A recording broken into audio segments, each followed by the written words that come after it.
Hello বন্ধুরা, আজকে আমি আপনাদেরকে দেখাবো আপনার বাসায় যদি একটি এসি থেকে থাকে তাহলে আপনার এসিটা কিভাবে আপনি ঘরে বসে নিজেই ক্লিন করবেন, ডাস্ট ক্লিন করবেন, কন্ডেন্সার ক্লিন করবেন, ফিল্টার ক্লিন করবেন, কিভাবে ক্লিন করবেন সেটা আজকে আমি আপনাদেরকে দেখাবো। তো বন্ধুরা, দেখতে পাচ্ছেন আমার সামনে যে এসিটা রয়েছে, এই এসিটা আমি আজকে আপনাদেরকে একদম ফ্রেশভাবে ক্লিন করে আপনাদেরকে দেখাবো।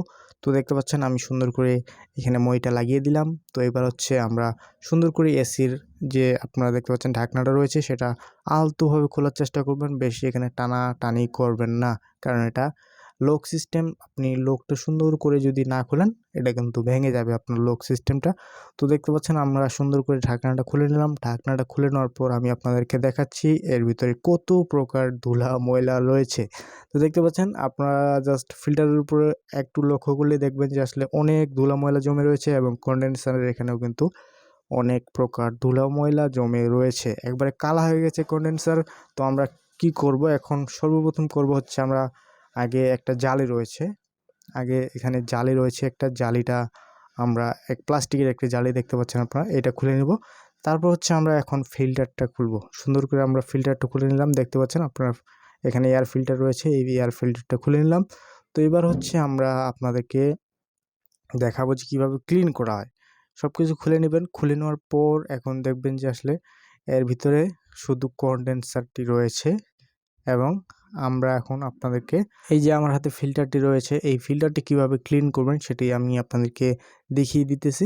তো এই ফিল্টারের মধ্যে দেখেন অনেক ধুলা ময়লা জমে রয়েছে। এখন এই ফিল্টারটা ক্লিন করা হবে। আপনারা পানি দিয়েও ক্লিন করতে পারবেন অথবা হাওয়ার মাধ্যমেও ক্লিন করতে পারবেন। তো দেখতে পাচ্ছেন আমার কাছে হাওয়া ছিল, মানে এয়ার ছিল। এয়ারের মাধ্যমে আমি আসলে ফিল্টারটি পরিষ্কার করার চেষ্টা করতেছি। কারণ পানির মাধ্যমে যদি আপনি ফিল্টারটি পরিষ্কার করেন তাহলে দেখবেন যে পানিটা শুকানোর জন্য একটা সময় প্রয়োজন। সেই সময়টা আমার কাছে সময় খুব স্বল্পতার কারণে আমি এয়ারের মাধ্যমে এটা আসলে এর মধ্যে যত প্রকার ডাস্ট ছিল সব ক্লিন করার চেষ্টা করেছি। আপনার কাছে যদি হাওয়া বা এয়ার না থেকে থাকে তাহলে আপনি সুন্দর করে একটা সাবান বা কোনো কিছু দিয়ে পানি দিয়ে সুন্দর করে পরিষ্কার করার চেষ্টা করবেন। ঠিক আছে? পরিষ্কার করার পর অবশ্যই এটা কিন্তু রোদে দিবেন শুকানোর জন্য। কারণ এই এয়ার ফিল্টারের মধ্যে যদি পানি লেগে থাকে বা পানি হয়ে থাকে তাহলে কিন্তু সমস্যা। তো দেখতে পাচ্ছেন এয়ার দেওয়ার পর আমাদের ফিল্টার একবারে ঝকঝকা পরিষ্কার হয়ে গেছে। তো পরিষ্কার হওয়ার পর এবার হচ্ছে আমাদের কনডেন্সারটি পরিষ্কার করার পালা। তো দেখতে পাচ্ছেন কনডেন্সারের মধ্যে অনেক ধুলা ময়লা জমে রয়েছে। দেখতে পাচ্ছেন একবারে কনডেন্সার যেটি একবারে কালা হয়ে গেছে। তো আপনারা দেখতে পাচ্ছেন আমার হাতে যে কাপড়টি দিয়ে আমি আসলে পরিষ্কার করতেছি সেই কাপড়টি একবারে কালা হয়ে গেছে। তো আপনি সুন্দর করে পরিষ্কার করবেন সুতি কাপড় দিয়ে, যতটুকু প্রয়োজন বা যতটুকু আপনি পারবেন ততটুকু আপনি পরিষ্কার করার চেষ্টা করবেন।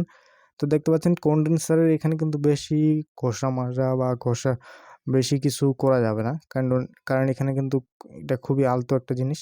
তো এখানে আসলে দেখতে পাচ্ছেন যতটুকু পারবেন আপনি সূক্ষ্ম হাতে ইনসাইড আউটসাইড যতটুকু পারবেন আপনি ততটুকু ক্লিন করবেন নিজে। ঠিক আছে? তো ক্লিন করা হয়ে গেলে আপনারা সুন্দর করে দেখতে পাচ্ছেন ফিল্টারটি এখন লাগিয়ে দিব আমরা। তো আমাদের ক্লিন করা প্রায় কমপ্লিট। ঠিক আছে? ক্লিন করা প্রায় কমপ্লিট। তো এবার হচ্ছে আমরা সুন্দর করে যে ফিল্টারটি রয়েছে এই ফিল্টারটি এখন এখানে লাগিয়ে দেবো। তো দেখতে পাচ্ছেন ফিল্টারটি যেভাবে খুলবেন সেভাবে লাগানোর চেষ্টা করবেন। এখানে ঘাট রয়েছে বা লক সিস্টেম রয়েছে, আপনারা সুন্দর করে লাগিয়ে দিবেন। ঠিক আছে? তো দেখতে পাচ্ছেন প্রথমে যারা আসলে এই কাজটি করবেন তারা আসলে ভয়ে থাকবেন। ভয়ের কোনো কারণ নেই। আপনারা জাস্ট লক সিস্টেমগুলো দেখে রাখেন। আমি যেভাবে আপনাদেরকে দেখাচ্ছি লক সিস্টেম বা ঘাটগুলো আপনারা ঘাটে খুলবেন। ঘাটে লক অনুযায়ী লক সিস্টেম রয়েছে, আপনারা জাস্ট বসিয়ে দিবেন। ঠিক আছে? তো এবার হচ্ছে আমাদেরকে আরেকটু হালকা পাতলা মোছামুছি করতে হবে।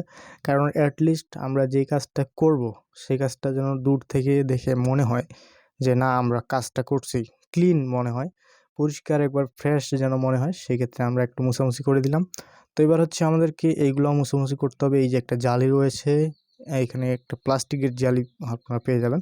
তো এটাকে আসলে কি নাম বলে আমার ঠিক জানা নেই, তবে আসলে আমরা এটা বাংলা ভাষায় জালি বলেই থাকি। ঠিক আছে?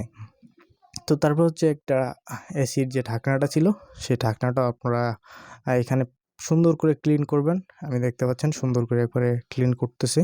তো ভিডিওটা যদিও আমি একটু ফাস্ট করে দিয়েছি, কিন্তু আমি সুন্দর করে একবারে ক্লিন করছি। ক্লিন করার পর আপনারা দেখতে পাচ্ছেন সব কিছু ক্লিন। এবার হচ্ছে আমরা এটা লাগিয়ে দিব।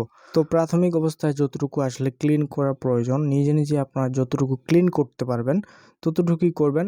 অধিকাংশ বা বেশি ক্লিন করার প্রয়োজন নেই, কারণ এতে দেখা যাবে হেতে বিপরীত হয়ে যাবে বা হয়ে যেতে পারে, ঠিক আছে। এবং এই সার্ভিস করার সময় অবশ্যই এসির পাওয়ার লাইন অফ করে রাখবেন, মানে কারেন্টের লাইন অফ করে রাখবেন। এসি চালু অবস্থায় কখনোই এসির মধ্যে হাত দিবেন না, ঠিক আছে। এসি অফ করে রাখবেন। পাওয়ার অফ করে রাখার পর দেখতে পাচ্ছেন আমরা যে জালিটা লাগিয়েছি বা ফিটিং করে দিলাম, এখানে আপনারা দেখতে পাচ্ছেন এখানে কিন্তু লক সিস্টেম রয়েছে।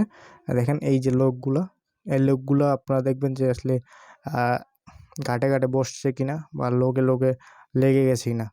আপনারা সুন্দর করে বসিয়ে দেওয়ার পর এবার হচ্ছে আমাদের কাজ প্রায় কমপ্লিট। তো এবার হচ্ছে আমরা যে ঢাকনাটা খুলছিলাম সেই ঢাকনাটা এখানে লাগিয়ে দেবো।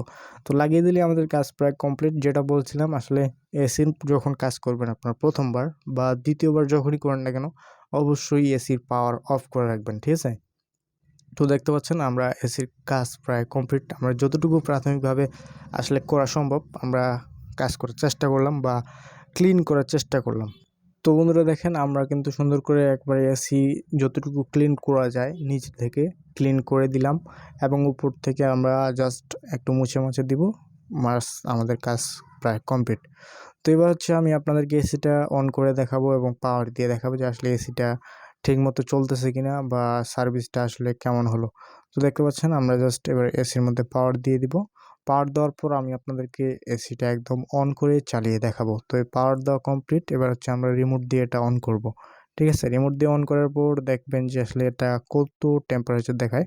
তো দেখতে পাচ্ছেন এখন রয়েছে 26-এ। তো এটা আমরা 18-তে দিয়ে রাখবো, 18°C। তো দেখতে পাচ্ছেন এই যে সুইং মোডে দিয়ে রাখছি, এখন কিন্তু এসিটা চলতেছে এবং সুইং হচ্ছে। তো আপনারা আপনার বাসার এসি এভাবে খুব সহজেই পরিষ্কার পরিচ্ছন্ন করতে পারবেন। তো দেখতে পাচ্ছেন এটা হচ্ছে আমাদের সাবস্টেশন রুম। সাবস্টেশন রুমের মধ্যেই একটা এসি ছিল, সেই এসির আসলে ডাস্ট ক্লিন করে দিলাম। তো বন্ধুরা এই ছিল আজকের ভিডিও। সো আশা করি ভিডিওটা আপনাদেরকে অনেক ভালো লাগবে, অ্যান্ড অবশ্যই আপনারা এই ভিডিও থেকে অনেক কিছু শিখতে পারবেন।